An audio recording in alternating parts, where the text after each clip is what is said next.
नमस्कार मु विद्युस्मिता आज मु बाध्य हूँ मो खोलवाई ये गोटे नारी सम्मान कथा उठुची वर्षा आज अनुभव को एगेन्स्ट गोटे पिटिशन देती कि से मेंटाली और फिजिकली टर्चर करती बोली ओवर ड्रिंक करके तो जोटा कि मु फेस करी बहुत आगु कही आसी आज से वर्षा सहित सहमति देवी ये जोटा मु फेस करी सी फिजिकली अटैक करती समस्त को बहुत दुर्व्यवहार करती केबे भी नारी मानू से सम्मान दे नथिले केबे आगु कि देवे भी नहीं आज सबुठ बड़ दुखर विषय मो गोटे केन्द्रापड़ार झील केन्द्रापड़ावासी अनुभव को गोटे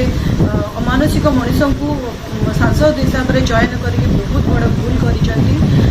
मते एबे बहुत चिंतार विषय पड़ी जे केन्द्रापड़ार अवस्था आगु कौन हम गोटे